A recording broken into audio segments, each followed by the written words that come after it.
So we'll discuss about alcoholic liver disease. एक बड़ा spectrum है ये, तीन मेजर एंटाइटीज इसके अंदर आती हैं, alcoholic fatty liver, alcoholic hepatitis और अल्कोहलिक सिरोसिस। बेसिकली क्या होता है, जो अगर हम सेलुलर लेवल के ऊपर बात करते हैं ना, तो हेपेटोसाइट्स होते हैं, उनके अंदर 5% फैट होता है। अगर कॉम्पोजिशन के ऊपर बात करें, एक सेल के अंदर 5% फैट होता है। जब वो फैट कंटेंट आपका बढ़ने लग जाता है, मोर देन 5 चला जाता है, तो हम उसको फैटी लिवर टर्म कर देते हैं, विच इज 2 एंड 3 ग्रेडेड हो जाती है उसकी, वो अल्ट्रासाउंड बेस्ड ग्रेडिंग होती है, रेडियोलॉजिकली उसको हम क्वांटिफाई कर सकते हैं। इस फैट सेल्स के अंदर जब इन्फ्लेमेशन आ जाती है due to cytokines, interleukins, TNF alphas and all, तब हम उसको स्टीएटोसिस बोल देते हैं। तो बेसिकली स्टीएटोसिस के लिए जो बॉर्डर लाइन जो हमें चाहिए वो होता है 20%, has to be above 20% the fat content in a particular hepatocyte in multiple hepatocytes to call it as hepatic steatosis. ठीक है। नेक्स्ट जो स्टेज रहती है वो है अक्यूट अल्कोहलिक हेपेटाइटिस, और उसके बाद है सिरोसिस। तो जो पूरा स्पेक्ट्रम होता है, the entire spectrum that we have ranges from steatosis to steatohepatitis to cirrhosis, then fibrosis, and then ultimately fulminant hepatic failure, which is mostly carcinoma, HCC. That is the last stage. ठीक है। आपके पास psychiatric जो patients होंगे, we will, I think we will be having mostly till cirrhotic stage only, because after cirrhotic it is mostly it's a question of life and death, so that will not be your patient. ठीक है, ये grossly छोड़ देते हैं। So the etiology that we have most commonly India के अंदर, the major etiologies are viral hepatitis and alcohol, and co association of the both the etiologies is also very common. So in this particular demography that we are in Uttar Pradesh, hepatitis C, hepatitis B, both are very prevalent factors, and alcohol itself is a very prevalent factor. So in men, what we see is 40 to 80 gram per deciliter of ethanol produces fatty liver. On an average, what you have to remember is more than 150 grams per week of pure ethanol consumption, be it any form of alcohol, when converted to raw. So ethanol should be more than 150 for men and more than 120 for women per week. That is substantial to cause alcoholic liver disease. In gender, women exhibit increased susceptibility to alcoholic liver disease, because alcohol का जो causative factor है ना, वो inflammatory pathway है। Estrogen itself is a hormone which is known to produce more inflammation. ठीक है। सो women are at a higher risk of developing alcoholic liver disease. Second, the consumption behavior that is seen in men and women is similar. They consume the same amount of alcohol over the same period of time. However, body surface area in women is relatively lower as compared to men, and for the same reasons, the cross-sectional area of active hepatocytes is also relatively lower as compared to men. So the same amount of alcohol will cause more inflammation, more damage in men, in women, because छोटा liver है, easy language. ठीक है। Hepatitis C, hepatitis C is a dangerous factor, more dangerous than hepatitis B, because maximum of hepatitis C patients transform to chronicity, and based on the genotypes, जो genotypes हमारे जो India में हैं, उसमें भी यही है कि the genotypes are more prevalent to lead to carcinoma, and the pathway pathogenesis that they follow is again the same: steatosis, fibrosis, cirrhosis, and HCC. So hepatitis C is a confounder. Genetics: patatin-like phospholipase domain containing protein 3, P and PLA3, has been associated with alcoholic cirrhosis and fatty liver. Fatty liver due to metabolic syndrome. ठीक है। Metabolic syndrome again हमारी इस demography के अंदर काफी prevalent है।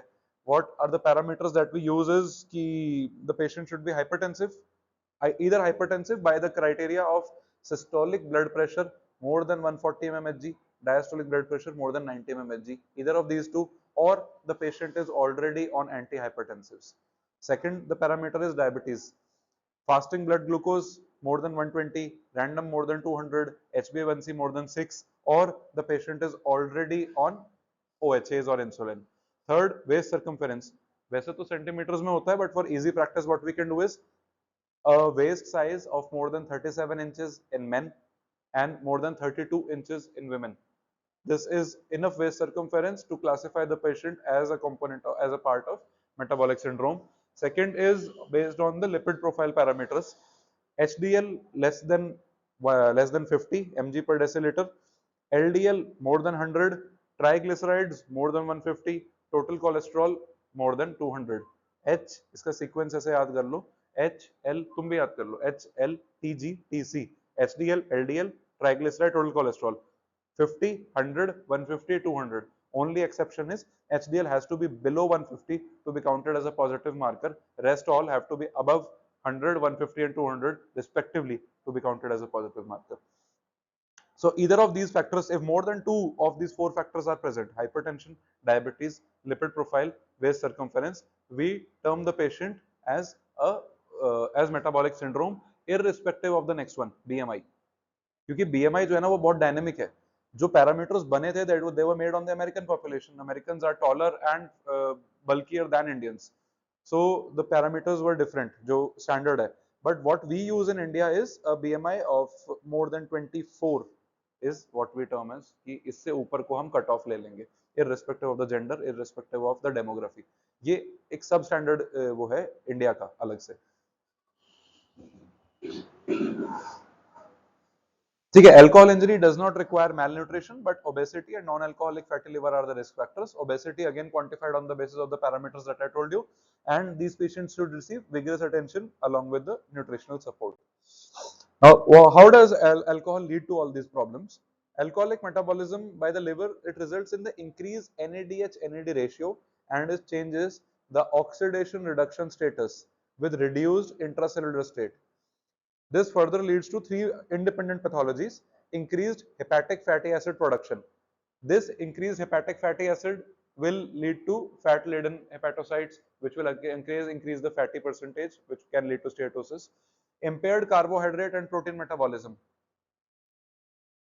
and centrilobular necrosis of the hepatic acinus.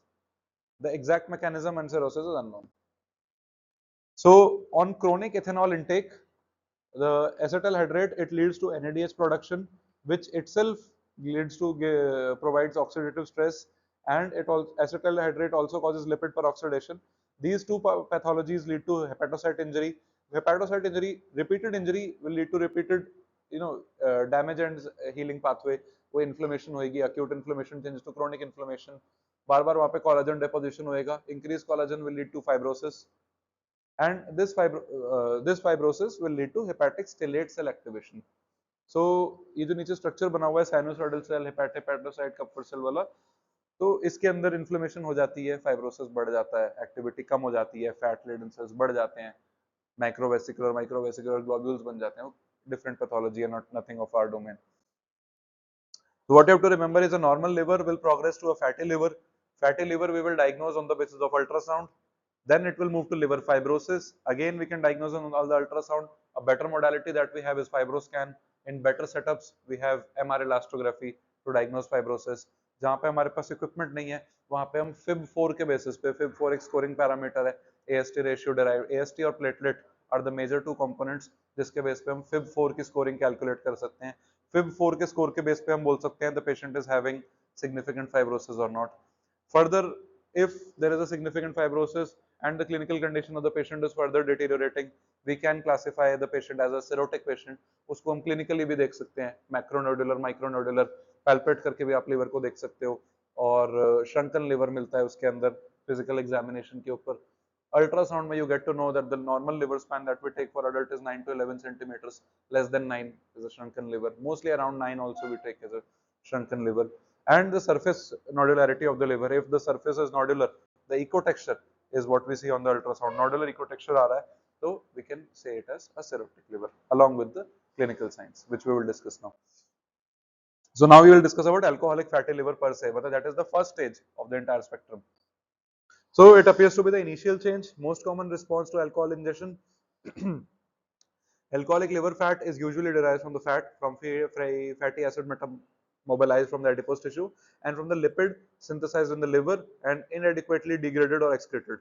It may cause mild abnormalities of the LFTs, usually elevated ALT. However, AST is more specific for alcohol-induced liver disease. आपको AST ratios अगर बढ़े हुए मिल रहे हैं, you have to be more specific for alcohol.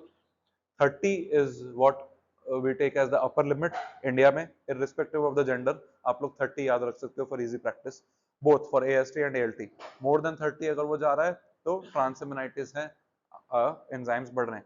Do remember, जब cirrhosis हो जाएगा, when the hepatocytes are dead, the liver is shrunken at that time there is no cell present to produce the enzyme. उस केस में there is a possibility कि आपको AST और ALT बढ़े हुए ना मिले. However, that does not rule out a liver damage. उस टाइम पे अलग साइंस होंगे लिवर फेलियर के, we'll discuss that. ठीक है. So fatty liver is present in more than 90% of the daily as well as binge drinkers. Only 10 to 20% of alcoholics will develop alcoholic hepatitis. This is the second stage. No diagnostic tools can predict the individual susceptibility to alcoholic liver disease. ठीक है. So pathologically क्या change होता है, जो मैंने अभी बताया था कि फैट आ जाता है, ये वही चीज है फैटी लिवर के अंदर. हेल्दी लिवर के अंदर क्या होता है, less than 20% of fat is present in the hepatocytes. एक फैटी लिवर हम तब बोलेंगे जब वो मोर देन 20% हो जाता है, और उसमें उसको स्टीएटोसिस कब बोलेंगे, जब उसके अंदर इन्फ्लेमेशन हो जाती है due to oxidative stress. So hepatic steatosis, microvesicular lipid droplets in the hepatocytes become macrovesicular. वो माइक्रोवेसिकुलर इसलिए थे 20% से कम थे, मैक्रोवेसिकुलर जब 20 से ऊपर चले जाते हैं. Large soft yellow greasy liver, non fibrous initially और fibrosis increases over the period of time. Severe liver dysfunction comes along parallelly and it is usually reversible until the late stages of fibrosis. Fibrosis को हम grading कर लेते हैं fib 4 classification के base पे भी. तो जो सीवियर फाइब्रोसिस है आपका F3 F4 is grading done through fibroscans. F3 F4 is irreversible, F1 is very initial, F2 is reversible. याद रखना. इस तरीके का पिक्चर होता है हिस्टोलॉजिकली. तो ये जो white cell है with centrally white vacuoles, this is basically the fat. इसके अंदर the nucleus is pushed to the periphery. This is the typical macrovesicular appearance, globular appearance that we say. Okay, the laboratory features that we have are elevations of AST, ALT up to 2 to 7 fold. The important part over here is that the normal range that I told you, 30 is the upper limit normal. तो 2 to 7 fold ही जाएगा वो, तो 7 3s are 200. आपको roughly लेना है 200 to 250 should be the range, acceptable range of the liver enzymes with a prerequisite of AST more than ALT by a ratio of 2:1, along with a history of alcohol. Then you can term the patient as alcoholic liver disease. Had it been that the AST-ALT enzymes are more than 300, which is more than 10 fold of normal, more than 10 times upper limit normal, then it is not alcoholic anymore. Then it is a stage of, it is not alcoholic liver disease, it is hepatitis. Can be alcoholic, but more commonly there are other causes available. Okay? Why I am telling you this is because what we see in the clinical practice, the patient interchange between psychiatry and medicine is because there is a very thin line when you guys have to decide that the patient is irritable because of a psychiatric organic issue or it is due to hepatic encephalopathy. So that is where the differentiation comes, that you can see it on the basis of LFTs. If you guys should not be keeping any patient who is having AST, ALT of more than 200. That is not your patient. Straight away give the patient to medicine. So this is the way you can remember all these things. And GGT, however, GGT is more a marker of cholestasis, less significance here. Hypertriglyceridemia is something that comes along because alcoholic patients are bound to be patients of metabolic syndrome and not a very good lifestyle. So hypertriglyceridemia is definitely that comes along.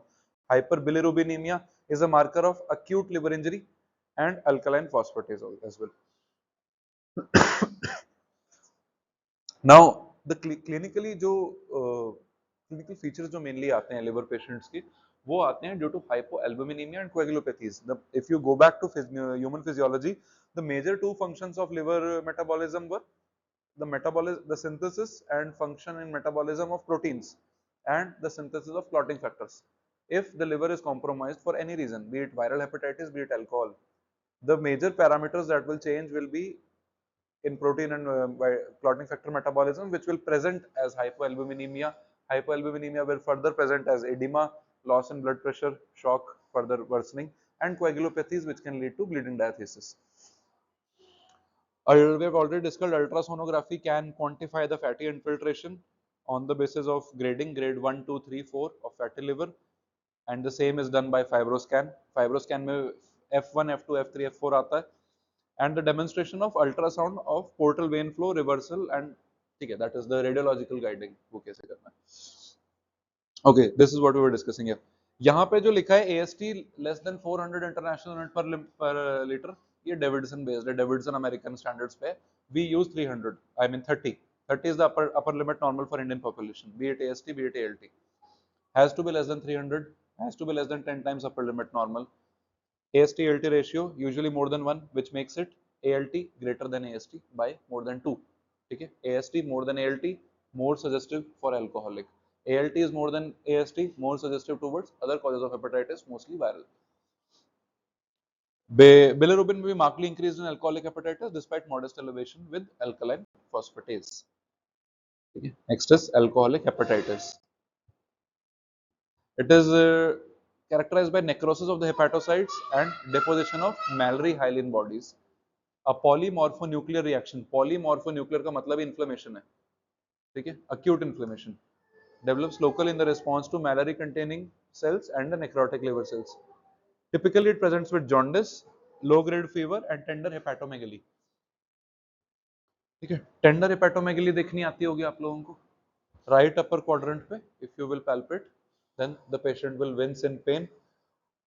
Pressure of roughly 40 mm Hg, sustained pressure with no targeting pressure, उंगली से नहीं मारना, from the palm of your hand, ठीक है, that way you right upper quadrant पे tender pressure दो around 40 mm Hg का, sustain that pressure for 2 to 3 seconds, usually it is 10 seconds, but that is a different sign, वो raised JVP वगैरह देखने के लिए होता है. If less than 2 to 3 seconds when the patient winces in pain, that is suggestive of tender hepatomegaly. Out of many other causes, alcoholic hepatitis, acute alcohol intoxication, these can be positive. Alcoholic hepatitis is often used as an intermediary step between fatty liver and cirrhosis. We have already discussed that.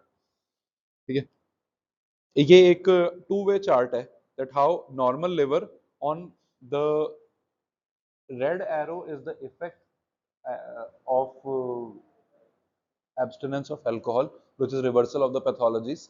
The black solid arrow is the normal process with alcohol consumption being continued. So it says that in 90 to 100% patients, alcohol consumption will lead to steatosis. Now, what is the significance here is कि 90 to 100 क्यों लिखा है? क्योंकि the other common conditions in our demography that lead to steatosis are Hep B and Hep C, very common. But उसमें क्या होता है? The prevalence. Hepatitis B में 30 to 35 patients will percent of patients will lead to steatosis. Hepatitis C में 60 to 70% patients. Mostly chronicity आ जाती है. Chronicity के साथ वो 90 to 100% patients will lead to steatosis. But alcohol is the most dangerous out of all. 100% of alcohol consumers will transform to steatosis, worse than viral hepatitis. Steatosis will further move to alcoholic hepatitis. Alcoholic hepatitis will move to fibrosis, and fibrosis will move to cirrhosis. ठीक है, reversal भी है इस stage में. So you see the important point is कि fibrosis तक की जो स्टेज है, दैट इज अ स्टेज जहां से रिवर्सल हो सकता है. अब रिवर्सल कैसे होगा? एब्स्टिनेंस से होगा और जो फार्माकोलॉजिकल मैनेजमेंट है उसके बेसिस पे होएगा. फाइब्रोसिस से के बाद अगर डिजीज प्रोग्रेस हो गई है, then the reversal is impossible. Fibrosis में F3 F4 स्टेज से रिवर्सिबल इम्पॉसिबल हो जाता है. F3 F4 कैसे पता चलती है? कहां पे पता चलती है बताओ? तुम लोग भी सुन रहे हो ना सब? हाँ, तो फाइब्रो स्कैन पे आपको F3 F4 स्टेजिंग मिलेगी. अल्ट्रासाउंड पे अगर वो सिमिलर स्टेजिंग लेनी है तो ग्रेड 3 ग्रेड 4 फैटी लिवर हो जाता है. ठीक है. Now the mechanism of liver injury in alcoholic patient are genetic factors. वो एक अभी हमने जीन देखा था PNPLA3. Malnutrition. Most of the alcohol people alcoholics are not very much concerned about the diet they take. And northern part of India as we are more carbohydrate specific diet हमारी वैसे ही है. एक metabolic syndrome के patient में, alcoholic patient में carbohydrate centric diet वैसे ही detrimental हो जाती है. So the diet plays a inverse role. Toxic effects on the cell membrane, वही जो हमने देखा था फैटी एसिड की मोबिलाइजेशन से, फ्री रेडिकल इंजरी से हो जाता है. Hyper metabolic state of the hepatocyte, generation of free radical and oxidative injury, formation of acetaldehyde adducts, role of the immune system और cytokines and role of the concomitant viral disease which is usually present. The presentation of alcoholic hepatitis, now this is something important. Usually क्या होता है, भी हमारे hospital के setup में हमें trials में मिलते हैं ऐसे पेशेंट्स. ठीक है, So what you have to see is encephalopathy. Encephalopathy is very closely mimics that a patient could be a psychiatric patient as well. But what you guys have to differentiate is that the grade 1 of encephalopathy is usually marked by somnolence. The patient is sleepy and drowsy. You have to do persistent activities to keep the patient in a persistent arousable state. उससे बात करने के लिए उसको बार बार जगाते रहना पड़ेगा, हिलाते रहना पड़ेगा, persistently कुछ ना कुछ करना पड़ेगा ट्रिगर कि वो जागे, नहीं तो वो बार बार सोएगा. That is the grade 1 of encephalopathy, along with confusion. Then further it increases.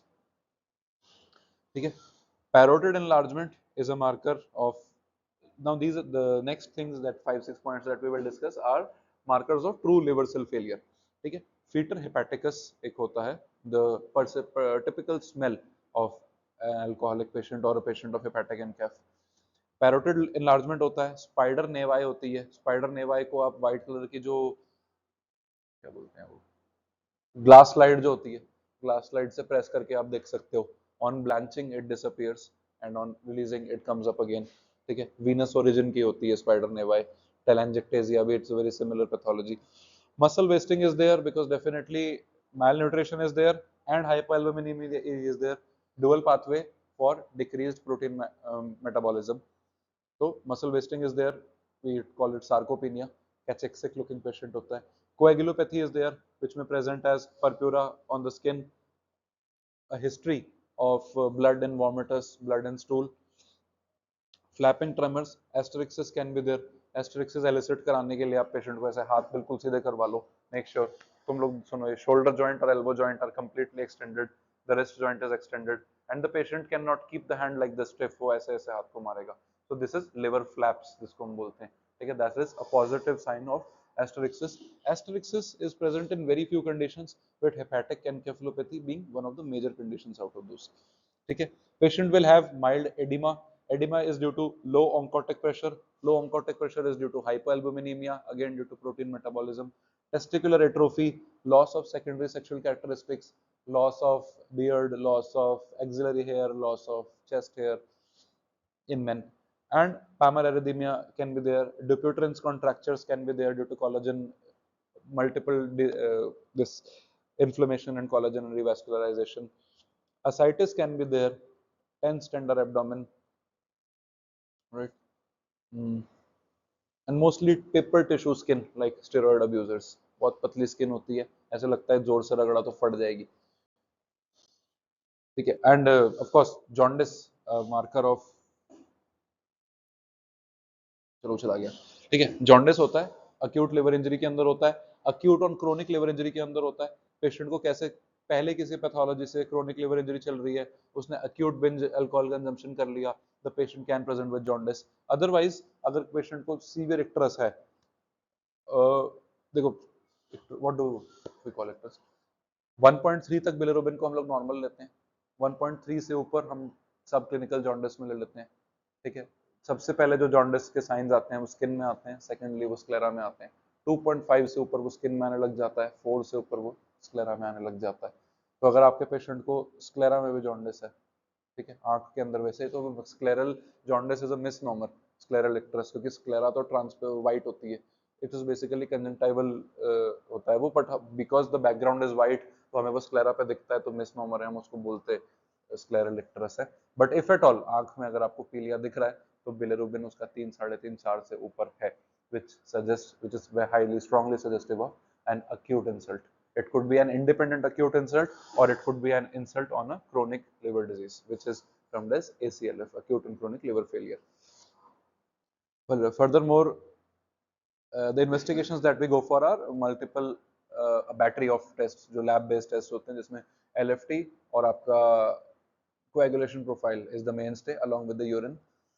Ultrasonography, imaging to quantify कि liver का status कैसा है, morphological status कैसा है, and in rare cases liver biopsy. Now it is very obsolete. We have advanced radiological equipment कि हम उस stage पे, और clinical acumen भी है इतना कि अब हम without the biopsy we can reach the diagnosis, unless it is a carcinoma.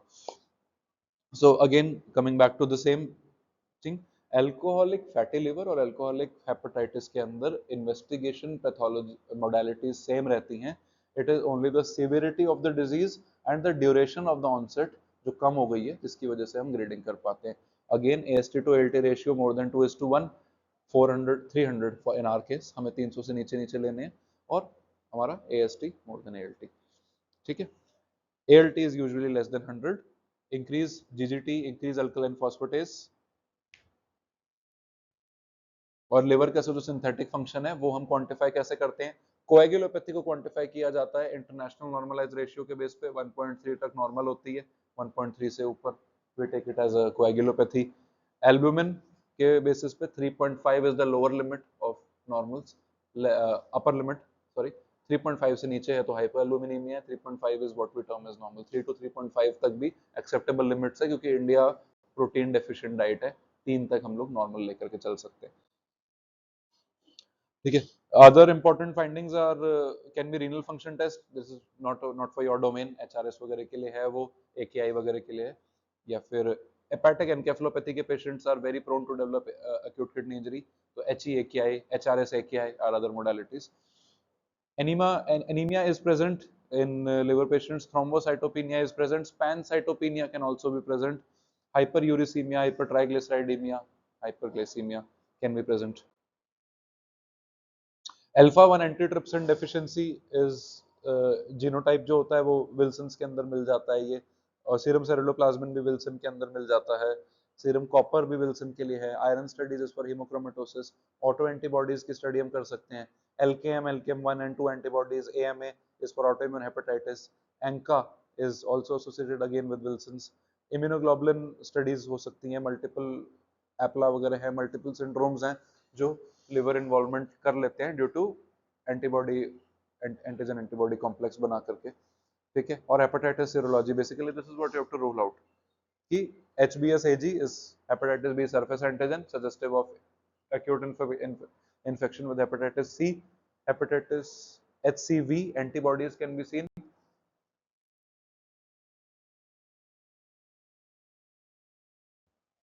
अगर वायरल हेपेटाइटिस हमारे पॉजिटिव आ रहे हैं, what you have to remember is, hepatitis C का अगर पेशेंट आपके पास आ रहा है, you have to immediately start the treatment. आप पेशेंट का वायरल लोड कराओगे, वायरल लोड उस पेशेंट का पॉजिटिव आएगा, ठीक है, more than 20,000 international unit, 20,000 is the limit that we take in India. European American standard सबके अलग अलग है, 20,000 हमारी है इंडिया की। अगर 20,000 से ऊपर आता है with serum titres of HCV antibody being present, you can directly start the patient on DAA, you do not have to wait. Why I'm telling you this, because हमारी डेमोग्राफी में बहुत ज्यादा है HCV, आप लोगों के पास क्रोनिकली पेशेंट एडमिटेड रहता है, ऐसा नहीं होना चाहिए कि पेशेंट का HCV पॉजिटिव आए और उसको ट्रीटमेंट ना मिल रहा हो, ठीक है, क्योंकि क्रोनिसिटी में जाने के चांसेस होते हैं। हेपेटाइटिस बी अगर किसी पेशेंट का पॉजिटिव आ रहा है तो उस पेशेंट का डेल्टा एंटीजन की टेस्टिंग कराई जाती है। Hepatitis B being positive with delta antigen being positive along with the normal liver function with a viral load of less than 60,000, we can hold the patient for the treatment hold. Treatment can be withheld for some time.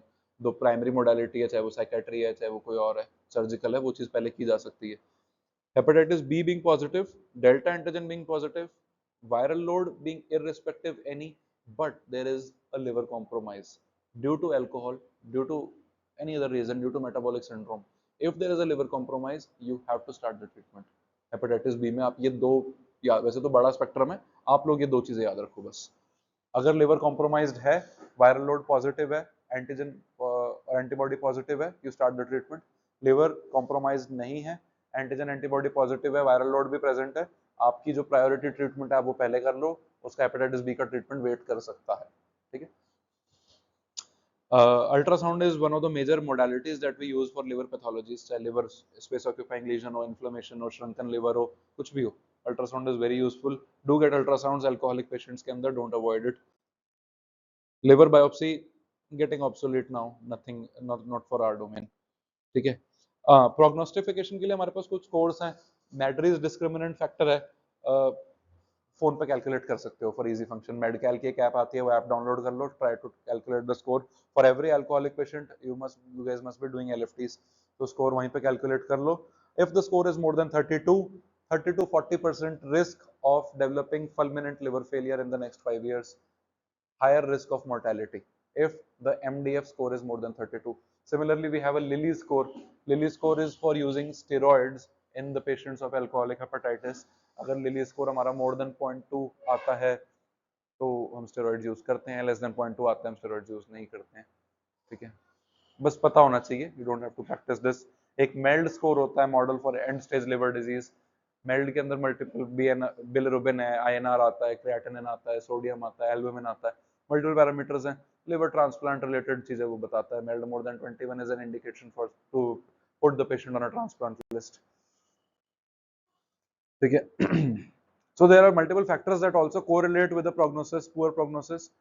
Out of all these, the written ones, the major factor that is a determinant factor for poor prognosis is the patient's inability to quit alcohol. बीमार है वो फिर भी शराब P लेगा, बिल्कुल life support पे फिर भी पी लेगा. That is the major factor. Relapse is the major factor. Alongside older age, impaired renal function, NCAF, encephalopathy, जो भी हमने पढ़ा है, hepatic encephalopathy, rise in the white blood cells in the first 2 weeks of hospitalization. Because hypoalbuminemia is something that directly correlates with your cell-mediated immunity. Hypoalbuminemia itself puts the patient at a higher risk of developing infections because hypoalbuminemia, by lowering the oncotic pressure, it leads to extravasation of fluids, which is seen as ascites. Any stagnant fluid anywhere in the body is prone to develop infections, चाहे वो pericardial हो, चाहे वो ascitic हो, pleural हो, कहीं पे भी हो. So ascites per se is prone to develop infections and it can present as SBP. So white blood cell, the rise in the white blood cell is mostly because of that. However, liver pathologies itself puts the patient at a risk of infections by lowering the cell-mediated immunity because the immune response is lowered. अगर हम बिल्कुल cellular level पे बात करें तो जो हमारी antibodies हैं, बीट IgG या IgG, वो हैं तो प्रोटीन स्ट्रक्चर्ड ना. अगर प्रोटीन मेटाबॉलिज्म ही इफेक्ट हो गया है, प्रोटीन प्रोडक्शन ही खत्म हो गई है, तो एंटीबॉडी एंटीजन एंटीबॉडी रिस्पॉन्स भी कम हो जाता है, ठीक है. और जब रिस्पॉन्स कम हो जाता है, कॉम्प्लीमेंट पाथवे इफेक्ट हो जाता है, तो the patient is more at a risk of developing life threatening infections. Nearly 2/3 of patients with severe alcoholic hepatitis will die in the hospital. This is a fact. It happens everywhere. Even we face this. So the major management things that आप लोगों के level पे आपको क्या counselling करनी है patient को. You guys have to play a very important role in helping the patient to cut down on alcohol, maintain the remission, and treat the withdrawal symptoms. Continue on thiamine. The dose that we use for thiamine, standard dose तो 200 BD है. हम लोग for of the chart doses पे ज़्यादा चलते हैं इस setup के अंदर. अगर patient acute alcohol and withdrawal के साथ आया है, 300 mg IV TDS, 300 mg stat of thiamine with 100 mg IV TDS. Standard 100 BD है, we use 100 TDS. Multivitamins, other multivitamins have to be completed क्योंकि B12 deficiency is a very common deficiency alcoholics के अंदर में. B9 भी in the entire B complex. Bed rest has to be given, high protein diet, and treat the decompensation. Okay, this therapy part is okay. Corticosteroids have a role in alcoholic patients, and corticosteroids हम कैसे देते हैं, that is decided by the Lilly score. Lilly score more than 0.2, हम corticosteroid का trial देंगे to prevent the decompensation. Lilly score less than 2, हम steroids नहीं देंगे क्योंकि steroids का अपना रिस्क है. They put the patient at a higher risk of infections. Pentoxifylline 400 mg TDS is something that was proven before by the Europeans and Americans, but does not have a major role in India. India is more India hepatic NCAF की studies में India ज़्यादा advanced है. Rifagot और lactulose based therapy जो है वो Indian therapies हैं, and हम लोग pentoxifylline नहीं use करते, हम उस पर चलते हैं anti-encephalopathy measures के ऊपर, and that have proven as a good results. Nutritional support again in the form of protein support. Anabolic steroids is not something that we encompass in India. ठीक है. Malotilate, nothing, we don't use it in India. TNF inhibitors जो हैं, etanercept, infliximab are good drugs क्योंकि ये TNF alpha को inhibit करती हैं.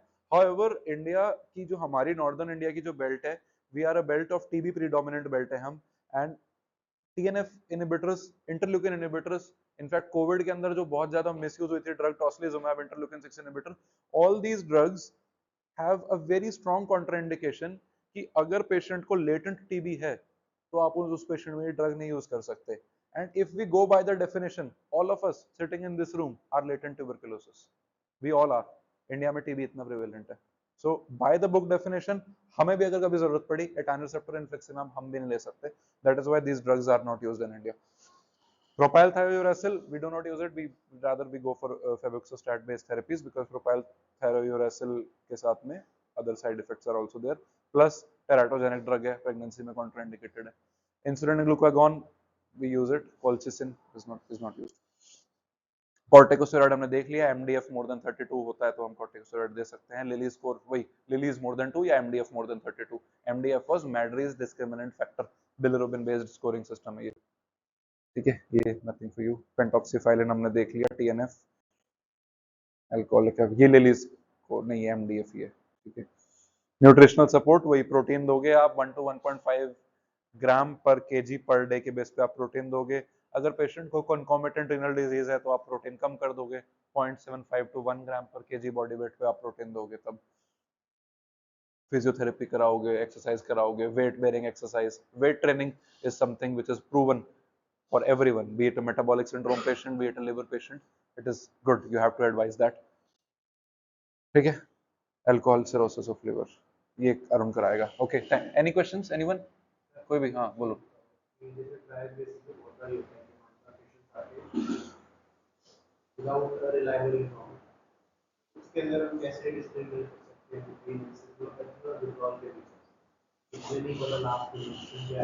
यार एंसेफेलोपैथी का पेशेंट ना आपको ये चीज खुद नहीं बता पाएगा कि उसका विजन कैसा है. आप उसकी कंफ्यूजन को एसेस नहीं कर पाओगे. नहीं, वो ट्रायज पूछ रहा है ना. इन्वेस्टिगेशन में भी अमोनिया जो है ना, ammonia is specific but it is not very sensitive. We have seen patients ammonia touching the roof and the patient is as conscious as us. We have seen that happening. ठीक है, तो ammonia is not a marker. Ammonia में क्योंकि lab standard होना बहुत जरूरी चीज है. मेरठ में जो बाहर की लैब्स है उनकी standard values are very shit. हमने ऐसे ऐसे पेशेंट देखे हैं 300 पे अमोनिया चल रहा है और पेशेंट हमारे जैसा बैठा हुआ है. अमोनिया 20 है और पेशेंट एनकैफ में पड़ा हुआ है.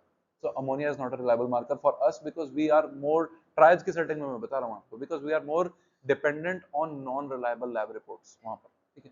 तो what you have to consider over there is जो आप मेरे को बोल रहे हो एंसेफेलोपैथी और दूसरी चीज विड्रॉल.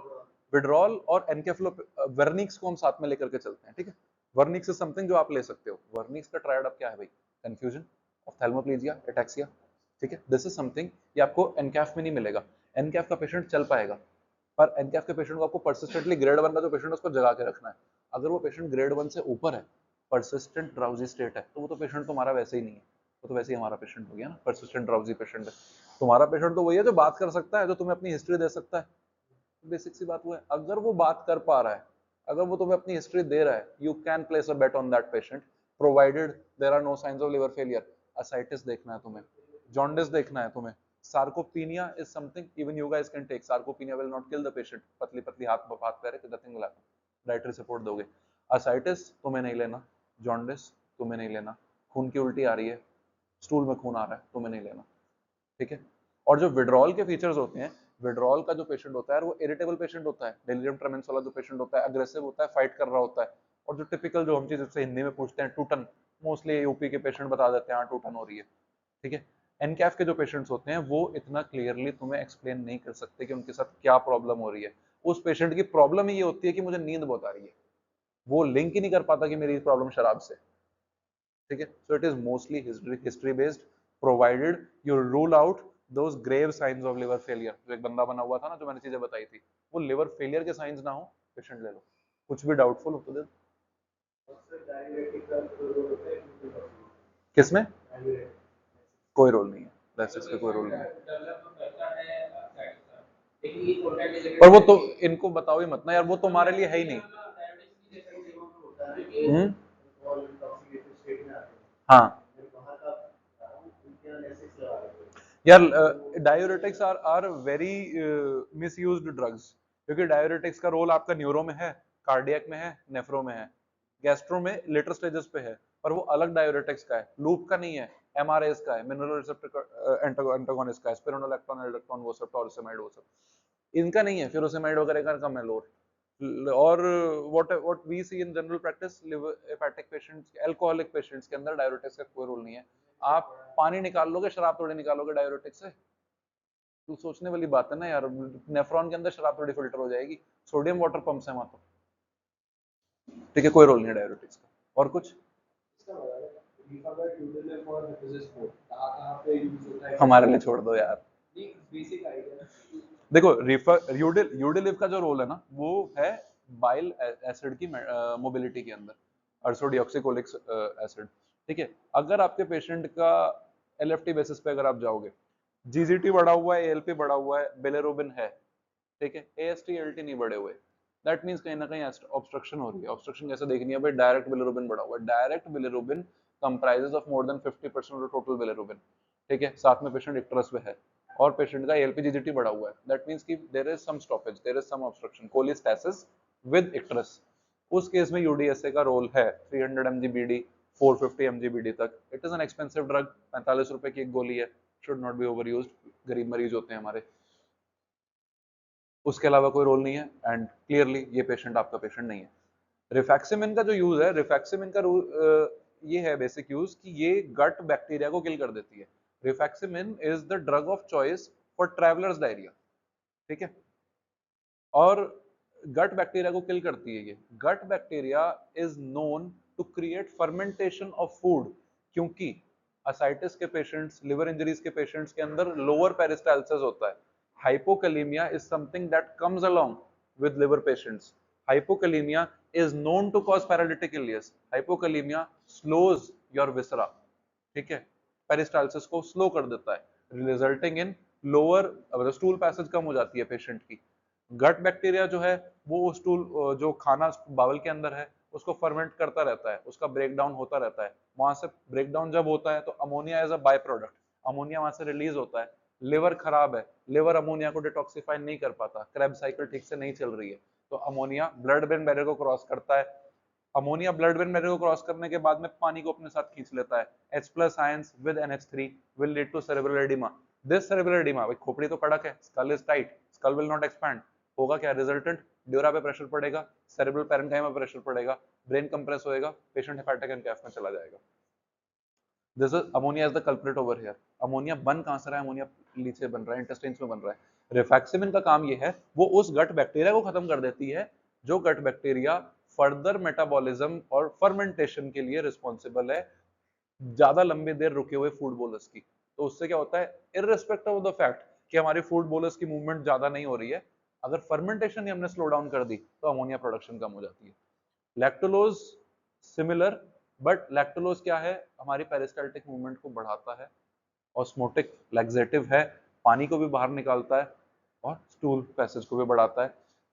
लैक्टोलोज का भी पाथवे है ना एक, और एसिडिक पीएच कुछ ऐसे करता है ना, बेसिक और एसिडिक कुछ करता है, अरुण बता देगा, मेरे को भी याद नहीं आ रहा वो चीज। तो पीएच चेंज करके, पीएच न्यूट्रलाइज करके वो अमोनिया के उसमें हेल्प करता है, अमोनिया प्रोडक्शन को कम करता है। वही मेरे को क्लियरली याद नहीं आ रहा उसका मैकेनिज्म, बट इट डज।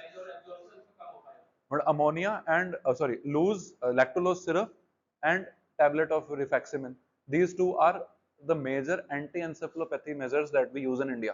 ये हमारा इंडिया की गैस्ट्रोएंटरोलॉजी जर्नल्स के अप्रूव्ड है। पेंटॉक्सीफाइलिन, वोमेलिट्रेट, वो सब अमेरिकन की और यूरोपियंस की चीजें हैं, महंगी दवाइयां, हम नहीं यूज करते वो। ठीक है, और कुछ?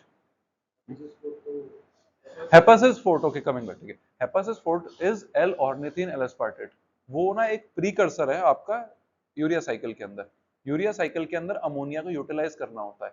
यूरिया साइकिल के अंदर अमोनिया यूटिलाइज नहीं हो रहा है क्योंकि यूरिया साइकिल चल ही नहीं रही है, क्योंकि एल ऑर्निथिन एल एस्पार्टेट की कमी हो गई है। तो इस वजह से इट इज अ प्रीपोजिशन कि अमोनिया वहां से भी तो बढ़ रहा है। देयर आर मल्टीपल मेथड्स जिनसे अमोनिया बढ़ रहा है बॉडी में। We work on every one of them independently to lower down ammonia. तो हेपासिस फोर्ट का मैकेनिज्म ये है कि एल ऑर्निथिन एल एस्पार्टेट अगर हमने सब्स्टिट्यूट कर दिया तो यूरिया साइकिल चल पड़ेगी। यूरिया साइकिल चलेगी तो अमोनिया यूटिलाइज हो जाएगा, rather than throwing all the ammonia out, we can utilise the ammonia. However in later stages liver इतना खराब है कि आप एक अकेले हेपासिस फोर्टे की टैबलेट के बेस पे आप यूरिया साइकिल को चला नहीं पाओगे। ठीक है, so the better thing over there is throw out the ammonia rather than trying to utilise the ammonia. ठीक है, We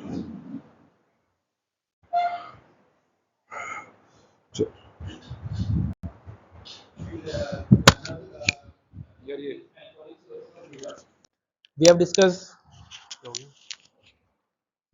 about the alcoholic hepatitis, how alcoholic hepatitis convert into मतलब it is the end stage of the liver disease, how the alcoholic hepatitis convert into alcoholic cirrhosis.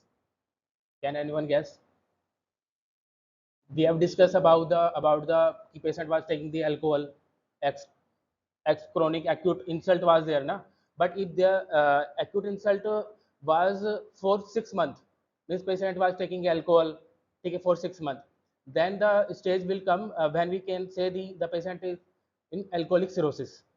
ठीक है, patient alcohol ले रहा है, patient को hepatitis B या सी का continuous infection है, मतलब एक्सपोजर है, ठीक है, तो वो कन्वर्ट हो जाएगा हमारा सिरोसिस.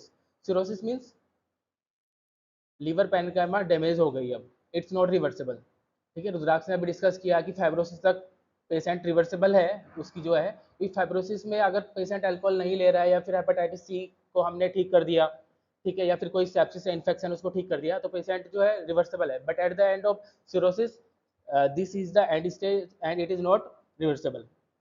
ठीक है, और अब हम देखते हैं classically of it is of micronodular type होता है, develop in 10 to 20% of those who are chronically heavy drinkers.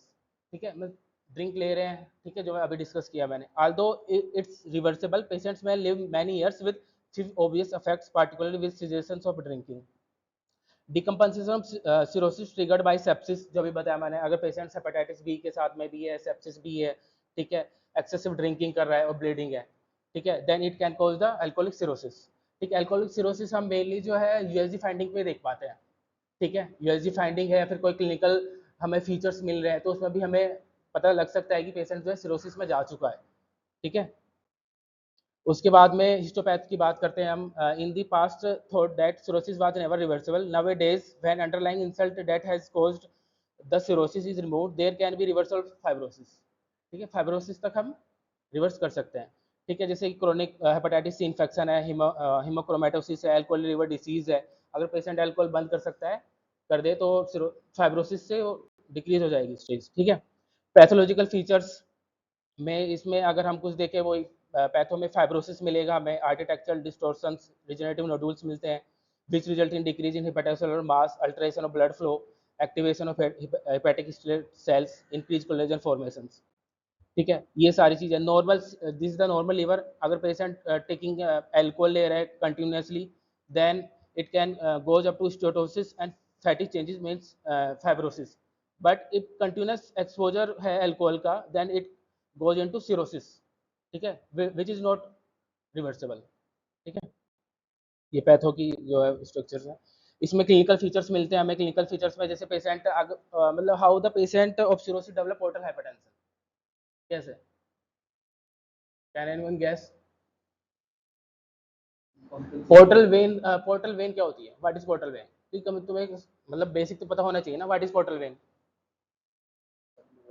Portal vein होती है इंटेस्टाइन से जो हमारा फूड आता है, उससे ब्लड लेके लीवर तक जाती है.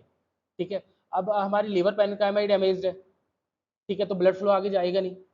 ब्लड फ्लो अगर कोई आगे जाएगा नहीं, तो then it will cause the portal hypertension. ठीक है, अब पोर्टल हाइपरटेंशन हो गई, तो पोर्टल हाइपरटेंशन अगर तुमने एनाटॉमी पढ़ी है, तो लीवर से जो है स्प्लिनिक वेन भी जाती है. ठीक है, वो सारी चीज़ होती है. तो पोर्टल हाइपरटेंशन डेवलप हो गई, तो patient can develop the ascites, splenomegaly. ठीक है, तो ये सारे फीचर्स डेवलप होते हैं सिरोसिस पेशेंट्स में.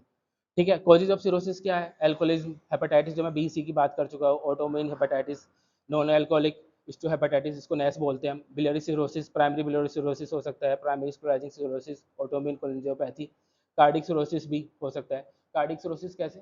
पेशेंट अगर फेलियर में राइट हार्ट फेलियर है पेशेंट्स को, ठीक है, इट फर्स्ट, मतलब तुमने अब एमबीबीएस के फाइनल में पढ़ा ही होगा कि इट कैन कॉज द हिपेटोमेगली. ठीक है, अगर परसिस्टेंट इंसल्ट है पेशेंट को बार बार, मतलब राइट साइड हार्ट फेलियर है, then it can cause to hepatomegaly to fibrosis then cirrhosis later stage में. ठीक है, इनहेरिटेड मेटाबॉलिक डिसीज जैसे हेमाटोक्रोमेटोसिस है, Wilson disease, alpha 1 antitrypsin deficiencies है, cystic fibrosis, cryptogenic cirrhosis, they are the causes of cirrhosis. ठीक है, उसके बाद में chronic alcohol use produces fibrosis. ठीक है। Fibrosis can be central lobular होता है, pericellular and periportal. There is a disruption of normal liver architecture and replacement of liver cell by regenerative nodules. In the alcoholic cirrhosis nodules are less than 3 mm in diameter. ठीक है, जो patho में हम पढ़ते हैं, पर इतना ज़्यादा याद करने की जरूरत नहीं है। ठीक है। उसके बाद में पैथोजेनोसिस में क्या होता है, gastric alcohol dehydrate initiate alcohol metabolism, 3 enzymes were there, cytosolic ADH, microsomal ethanol oxidase systems and peroxisomal catalase. ठीक है। उसके बाद में intake of ethanol causes intracellular accumulation of triglycerides level बढ़ जाएंगे, protein synthesis and glycosylation and secretion was impaired. Function क्या होता है लीवर का, सिंथेटिक प्रोसेस। ठीक है, ग्लूकोनोजेनेसिस करना, ग्लाइकोलाइसिस करना।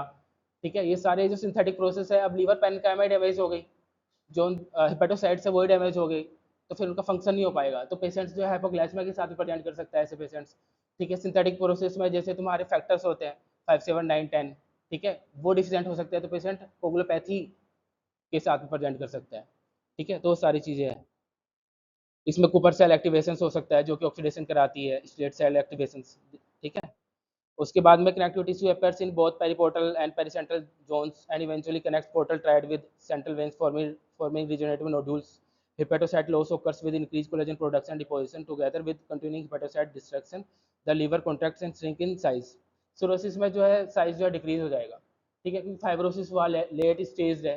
ठीक है, साइज विल डिक्रीज। अल्ट्रासाउंड में भी तुम्हें साइज जो है डिक्रीज दिखेगा। ठीक है, कुछ क्लिनिकल फीचर्स होते हैं। क्लिनिकल फीचर स्पेसिफिक ये है कि पेशेंट जो है सीएलडी के एसाइटिस के साथ में डेवलप होगा। ठीक है, एडिमा के साथ में हो सकता है, bilateral pedal edema, upper GI bleed के साथ जॉन्डिस, एन्सेफलोपैथी, और कुछ ये भी हो सकते हैं फीचर्स। ठीक है, एग्जामिनेशंस में जब हम देखते हैं तो सबसे पहले हेड टू टू एग्जामिनेशन करते हैं। अगर क्लिनिकली तुम देखते हो पेशेंट्स को, पेशेंट अगर सबसे पहले तो जीसीएस देखते हैं पेशेंट का। जीसीएस में पेशेंट हिपैटिक एनकैप में तो नहीं है। ठीक है, वो देखेंगे, कोमा में तो नहीं है। Then patient can develop alopecias, develop कर सकता है। ठीक है, scleral icterus, palmar erythema, spider angioma. ठीक है, क्लबिंग, वेस्टिंग, एडिमा, साइटिस, ये डिस्कस कर चुके हैं हम। ठीक है, पहले ये पाल्मर एरिथमिया में ऐसे पेशेंट्स प्रेजेंट करेगा, रेडनेस ओवर दी पाम। ठीक है, स्पैटर एंजियोमा। ठीक है, ये जो स्पाइडर एंजियोमा था ना, किसी को बैक नहीं जा रही। देखिए ना, जैसे हाँ, ये यूजुअली आपको इससे ऊपर दिखता है, चेस्ट से ऊपर दिखता है, इसमें नीचे नहीं दिखता है। ठीक है, और इसको ब्लैंचिंग देख सकते हैं हम, इसकी स्लाइड टेस्ट होते हैं, कवर्स के जैसे स्लाइड मिलती है ना, उधर पैथोलॉजी की लैब में मिलती है, इसको पर रख के प्रेस करोगे जाएगा, दैट इंश्योर्स ये वीनस ओरिजिन, और ये वीनस ओरिजिन है, इसलिए ब्लैंचिंग हो जाती है, और उससे पता चलता है कि लिवर की तरफ से आया हुआ है। ब्रांचिंग नहीं हो रही है तो इसका मतलब आर्टेरियल है, सम अदर पैथोलॉजी। ठीक है। उसके बाद में जो भी पेशेंट सीएलडी का एएलडी का आते हैं, सबसे पहले हम रूटीन इन्वेस्टिगेशंस कराते हैं। रूटीन इन्वेस्टिगेशन में सबसे पहले सीबीसी कराते हैं। ठीक है, तो सीबीसी में क्या देखेंगे, अगर पेशेंट एल्कोहलिक है और गोइंग इनटू सिरोसिस स्टेज, क्या देखते हैं पेशेंट को, क्या क्या मिल सकता है। एनीमिक, पेशेंट में भी एनीमिक भाई, ब्लड अपर जीआई ब्लीड, और जितने भी सीएलडी पेशेंट्स हैं उनको मेनली लॉस ऑफ एपेटाइट भी मिलती है। ठीक है, पेशेंट खाएगा नहीं, फटीक के साथ रहेगा, तो एनीमिया उसके साथ भी हो सकता है। प्लस और क्या, एल्कोहलिक पेशेंट में विटामिन बी12 की डिफिशियंसी हो सकती है। तो ऐसे पेशेंट्स में हम एचबी जरूर देखेंगे, एमसी भी जरूर देखेंगे। एमसी भी दोनों मिल सकती है, मैग्रोब्लास्टिक भी मिल सकती है, नॉर्मोसिटिक भी मिल सकती है। ठीक है, और क्या देखेंगे, प्लेटलेट काउंट, वेरी इंपॉर्टेंट। ठीक है, why platelet count is decrease in CLD patients. एक तो है कि यहाँ पर स्प्लीनिज्म मिल रहा है। ठीक है, दूसरा ये है कि thrombopoietin hormone release from the liver. ठीक है, उसकी सिंथेटिक प्रोसेस ही वो पूरा डैमेज है, तो थ्रोम्बोपोएटिन हार्मोन रिलीज नहीं होगा, तो प्लेटलेट काउंट्स नहीं बढ़ पाएंगे, वो डिक्रीज ही रहेंगे। ठीक है, और क्या देख सकते हैं इसमें हम। ठीक है, उसके बाद सीबीसी हो गई, सीबीसी में मेनली देखते थे। उसके बाद में केएफटीज, एलएफटी देखते हैं। केएफटी में क्या देख सकते हैं, यूरिया क्रेट। ठीक है, क्योंकि cirrhosis can cause the hepatorenal syndromes. ठीक है, पोर्टल हाइपरटेंशन हो रही है, तो ब्लड सर्कुलेशन कहाँ पे, सीधा पोर्टल वेन में है ना, सारा का सारा ब्लड उधर ही जा रहा है।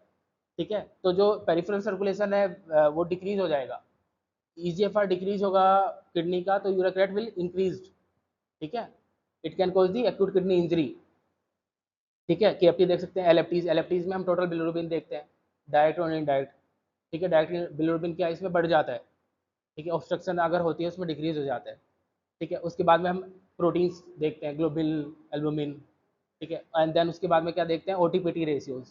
ठीक है, ओटीपीटी रेशियोज जो है एल्कोहलिक में मेनली जो है ALT is the marker of liver parenchyma damage, ठीक है। अगर लिवर पैनकाइमा डैमेज है तो ALT will increase, but alcoholic में उल्टा होता है, ठीक है। तुम जितने भी पेशेंट्स देखोगे ना CLDs के मतलब जो अल्कोहलिक नहीं ले रहे थे उसमें ALT विल बहुत ज़्यादा इंक्रीज होगा 400 के आसपास, ठीक है। AST कम होगा, बट एल्कोहलिक में रिवर्सिबल है, AST और ALT का रेशियो 2:1 हो जाता है। इसलिए हम पेशेंट्स को ये भी कह सकते हैं कि पेशेंट एल्कोहलिक है इन्वेस्टिगेशन के भी आप पे, और GGT भी मार्कर होता है एल्कोहलिक का, वो भी रेज होगा, ठीक है। मैंने अभी बताया था कि कोगुलोपैथी होती है पेशेंट्स में, क्योंकि जो हमारे प्रोथ्रोम्बी टाइम्स है PTINR बढ़ जाता है, ठीक है। जो फैक्टर्स है 2, 5, 7 और 9, 10 उनकी डिफिशिएंट हो जाता है, ठीक है। वो सारी चीज़ हमें मिल सकती है इसमें।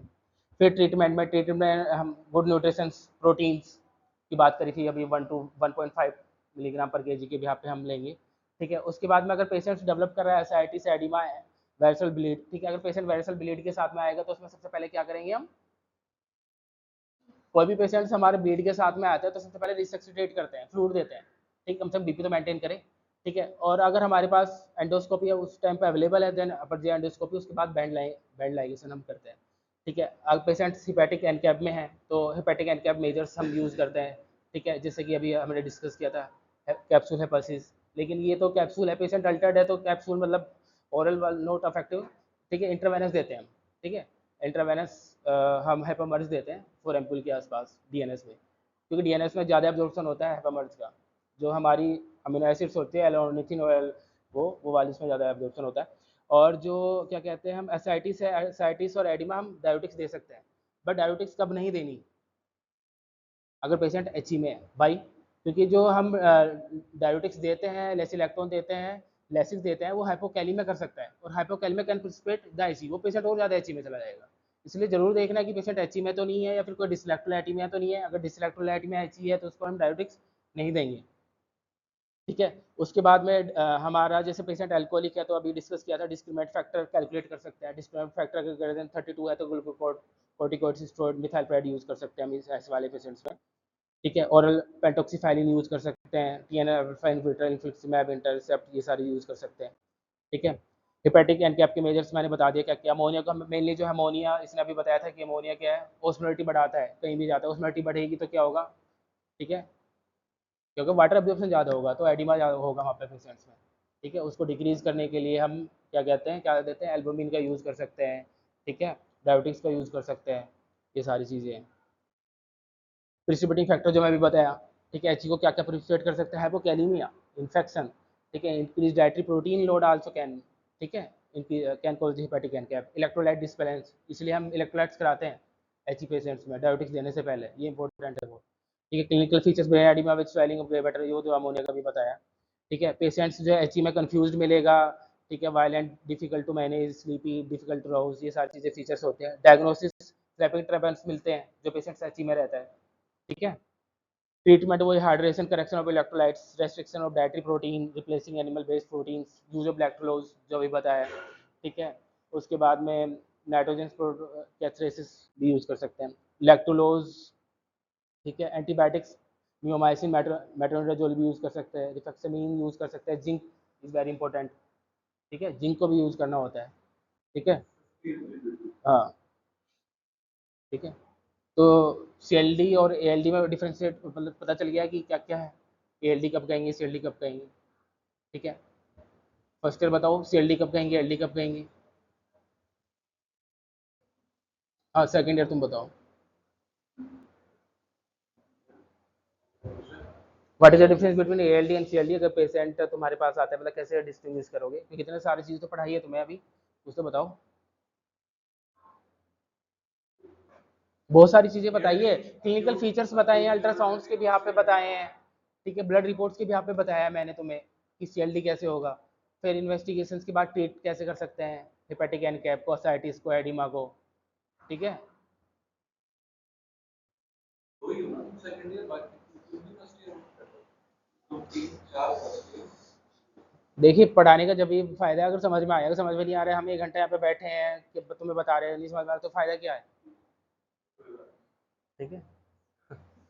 तो ALD CLD में थोड़ा थोड़ा तो बता पाओगे ना, USG के भी आप पे ही बता पाओ, ठीक है। देन इन्वेस्टिगेशंस के भी आप पे, ठीक है, ट्रीटमेंट करना तो फिर मेडिसिन वालों के हाथ में, बट कम से कम तुम ये तो डिफ्रेंशिएट कर पाओ कि पेशेंट ALD वाला है, CLD वाला है। ठीक है, क्योंकि CLD वाले पेशेंट्स में फिर तुम बहुत सारी चीज़ें हो जाती है, पेशेंट्स को टिप्स के लिए बोलते हैं, लीवर ट्रांसप्लांट के लिए बोलते हैं, है ना, वो बार बार HE में आता है, तो वो सारी चीज़ देखनी पड़ती है। तो कम से कम ये चीज़ तुम डिफ्रेंशिएट कर सको कि ALD कौन से होते हैं, CLD वाले पेशेंट्स कौन से होते हैं, इंपॉर्टेंट है, और क्या क्या उनके क्लिनिकल फीचर्स तुम्हें मिल सकते हैं। ठीक है, चल चलते हैं। चलो, थैंक यू गाइस।